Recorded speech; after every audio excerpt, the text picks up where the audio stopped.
Copyright disclaimer under Section 107 of the Copyright Act 1976.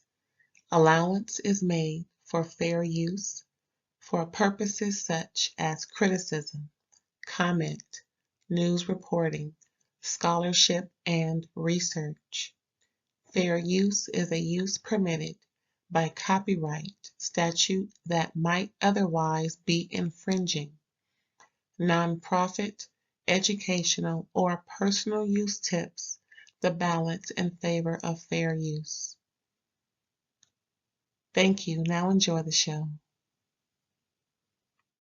Hey everybody, thanks for tuning in to another episode of RAERAEs Review.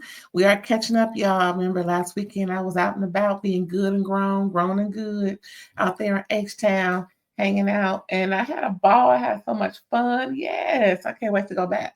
Yeah, I think that's one of my stomping grounds moving forward.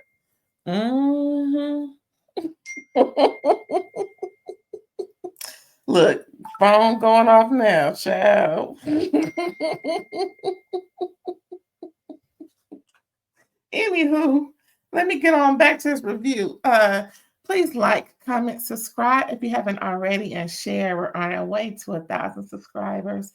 Every subscriber counts. And share it if you like. Let folks know what's going on over here. Now I'm sipping on a little something I heard from Show Enough Miss Wanda. If you know, you know.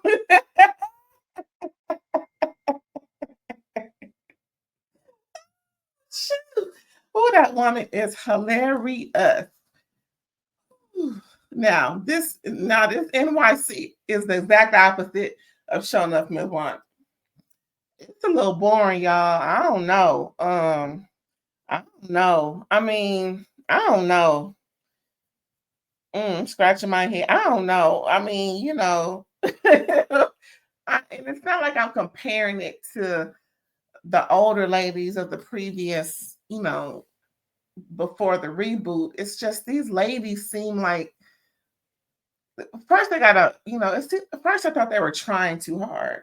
Now they're making up stories to play practical jokes on people.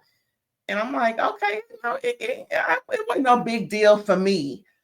But then it turned into some anyway, I'm gonna get into the episode and y'all can find out. But yeah, it just seemed like, you know, I don't know if they mesh well. You know,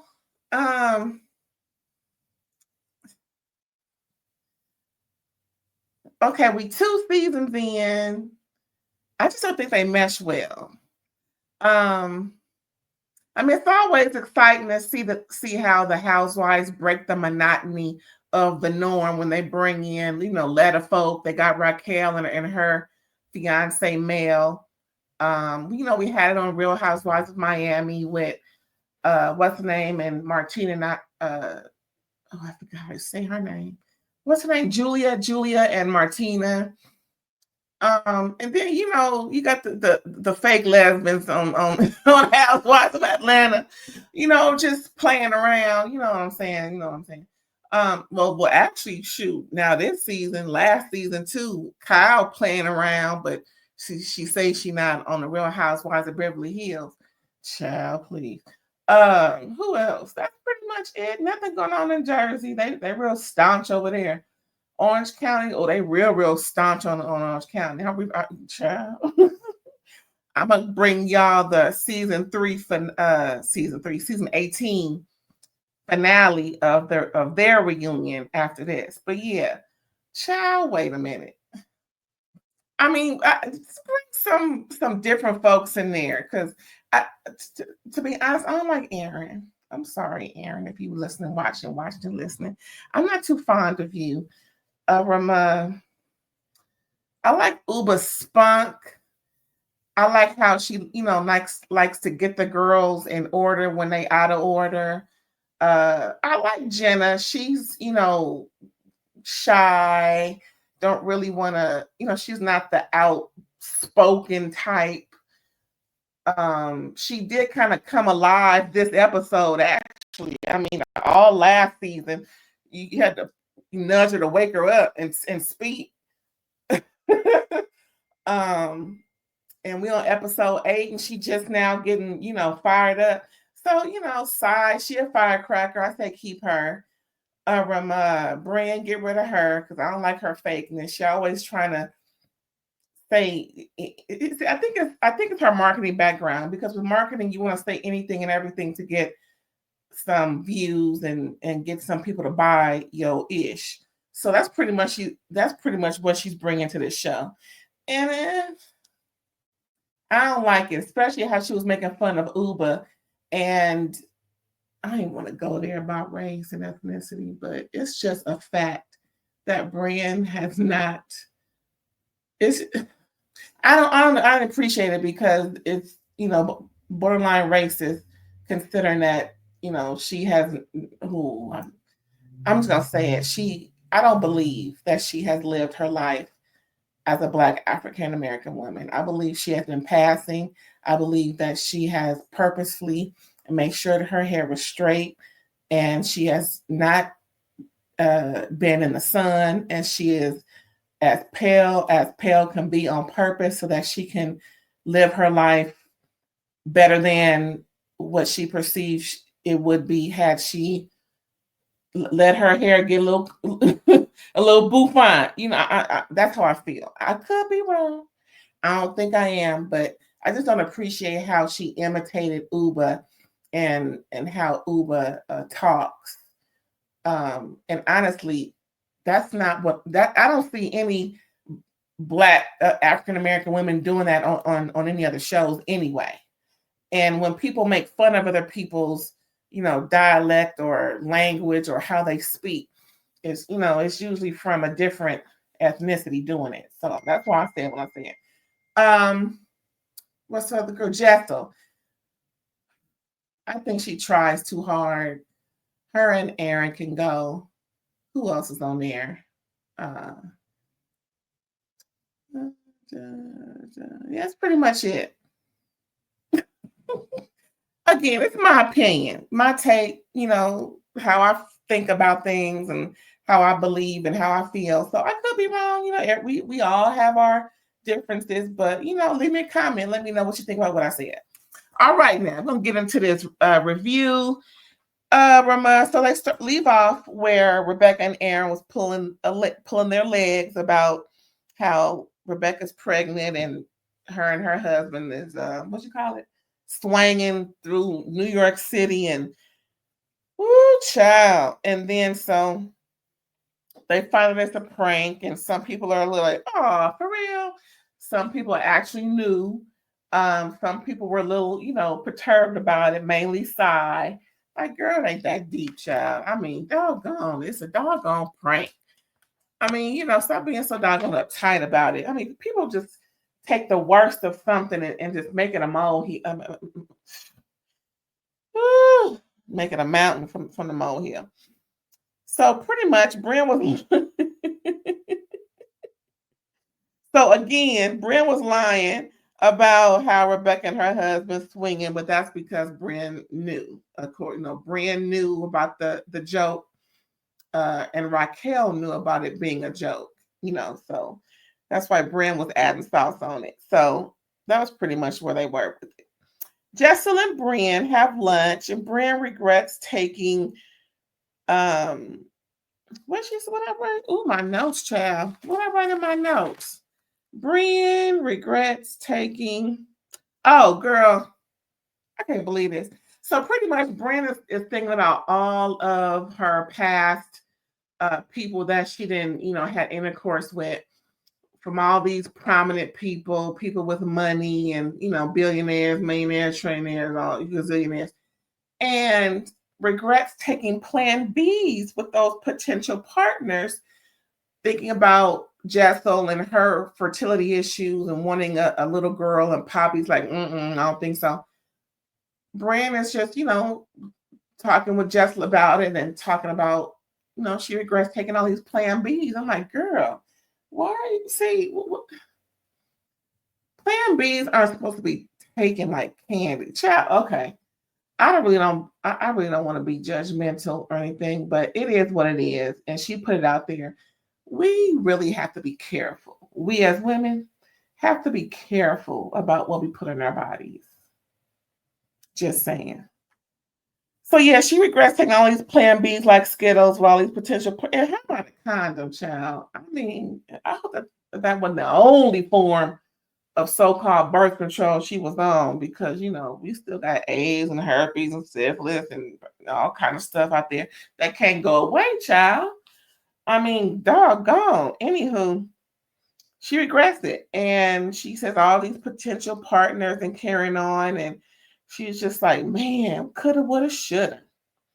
So at 38, she froze her eggs, and that's pretty much where they're at. So Jenna shows her black eye to the camera, and it looked really bad. It ain't black. It's just like an outline that you can tell that something happened. Child. Brynn got a mean arm with that bar, right? Then we see Raquel and Mel. They're planning their engagement party, and they're at this shop where they sell garb for, what do they call them?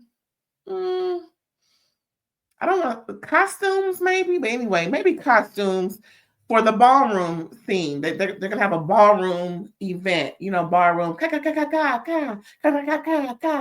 So we can find out on Drag Race type of things, and of course, I reviewed that, y'all, with my homegirl Erin. We reviewed Drag Race, RuPaul's Drag Race, All Stars, and not all of them, just the regular Drag Race and All Stars, y'all. And they come back with season 10, by the way, FYI. So yeah, they're gonna have all sorts of ballroom style and really eccentric, sexual, sensual types of costumey props and everything. They was interviewing whips and chains and double-sided. Let's see what time. Oh yeah, double-sided dildos. They're like, oh, we might be able to do that. I said, now see, that's what I'm talking about. Bring some other stuff into the mix. Why everybody on these housewife shows either single woman looking for a man or a man and woman couple? Bring some excitement. What about the trans folks? I'm sure some trans women that that can be a housewife somewhere.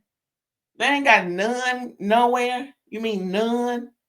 I doubt it. I bring on the letter folk. Bring on some excitement. Bring on something different. Just bring it on, because I'm sick and tired of seeing these crabby, corny women on here that ain't really putting out. Anywho, so Raquel and Mel just going through the motions. And then Raquel talks about her mom and how when she was living in the States, she was a little more liberal to her, to how she lives her life, as a lesbian woman. And since she moved back to Puerto Rico, she's a little more staunch and conservative, and she hasn't been around much, even though, the kids is there. I was like, dang, what's up, grandma? You can't be a grandma of your grandkids? I don't understand that. But when people feel a certain way, child, it's hard to, go against folks' own values and morals. And that's just something that they have to work out. You know what I'm saying? So pretty much that's that on that. So they're just getting ready for their engagement party. Well, that's probably going to be cute. Anyway, Erin's son and Jesel's twins have a play date. Also, the grandmas come, and they're just formally being introduced and getting a little more familiarized with each other. And Erin's mom is still going through her cancer journey, and Jesel just embarrassed her mom, talking about, yeah, my mom get on my nerves, but it is what it is. I'm like, what? I think Jesel's putting a little too much on it with her mama. It seems like every time Jessel's mama is on screen, she's kind of embarrassing her to the point that, her mom was real traditional. She blurts, like, I think it was last season, where she blurts out to her mom on camera, on film for the first time, about her IVF journey. Her mom's like, what? I'm thinking some of these things are real personal, and she should allow her traditional mother to, go through that off camera. I don't think her mother signed up for this show. I believe Jesel did. I think that sometimes these people, get a little misconstrued. At least have a little conversation with them before. Or maybe they did. I don't know, but it just seemed like they didn't. And like I said, Jesel's mom is a very traditional Indian woman. Ooh, I hope she's Indian. She said something about British. Anyway, she's a very traditional Indian woman. And I just don't want her mom to feel like, she's being embarrassed or she has to, you know, deal with. I just don't want her to be springing stuff on her mom like that for the whole world to see for the first time, because it seems like her mom is very reserved in her responses. And I don't believe those would be her natural responses had the camera not been rolling. It just don't seem that way. What else is going on, child? So anyway, they're just talking, and just getting more familiarized with each other, and the kids having a good time. Next, we see Raquel, Brynn, Ubah, and Sai visit the Museum of Sex, of course, and they play this grab a dick game. I'm like, yeah, what is going on? So this is where they all discover that Erin told Brynn about the prank, told Ubah it's a prank, and pretty much what's her name? Rebecca didn't know that others knew, like Ubah, and she only thought Raquel knew. She didn't know Brynn knew. So apparently, it seems like, and they all pretty much came to the conclusion that Erin is the one that can't hold a secret. Erin is the blabbing pigeon, and Erin is the Erin is the one that's going around spreading stuff without folks' consent. Okay, here we go.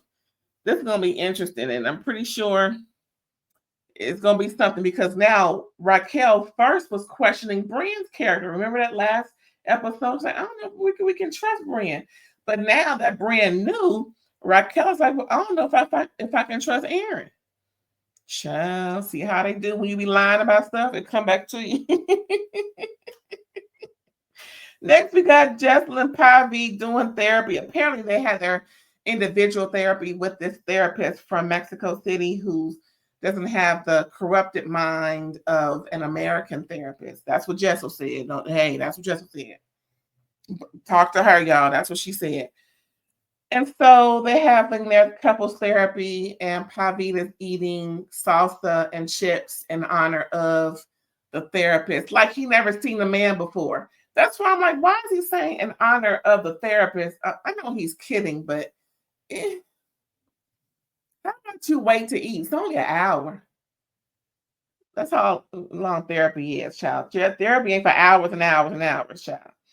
So pretty much talking with the therapist, Pavit is he's not 100% no, he's 1% yes and 99% no. And the therapist said, okay, we're getting somewhere. That's good. I'm like, 1%. So Jeff was trying to get him to good 20%, because Jesel is pretty much on board and is just waiting for him to say yes. Girl, if the man said no, it's no, child. I mean, I understand. Just keep on him. Y'all got some good years left, but he's thinking about all the financials, all of the everything that they already have a time when they travel, and they got to add a baby to the mix, and yeah, it's something to think about. You know what I'm saying? It's something to think about. I'm just saying. You got these terrible twos running around. Now you're going to have a little girl who's going to get everything, just like the wife get everything. When the wife have a credit card, the baby have a credit card too. It's just probably think about a whole lot. But yeah, hopefully they'll have a baby girl, because she's thinking Q1 2025. And child, they filmed this 6-7 months ago, so he got a few more months left to make his decision, child.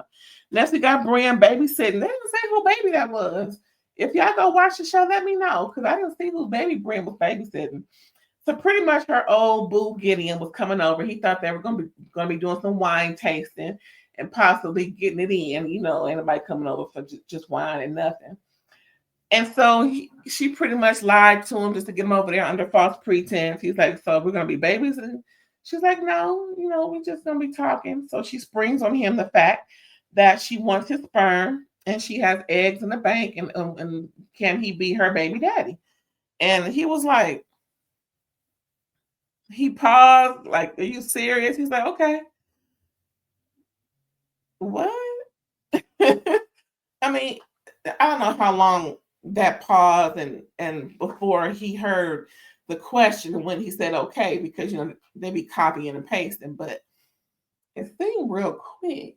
Like it was just a part of the real quick conversation. So I don't know, child. I don't know. But he's on board, and that's what he said. It's on camera.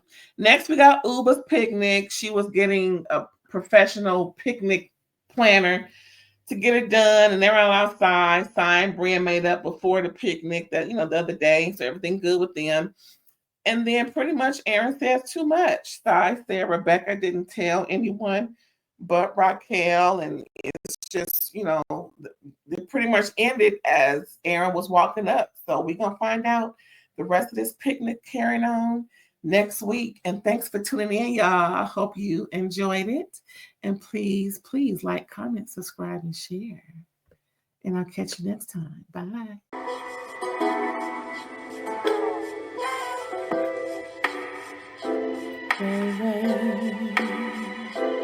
All day.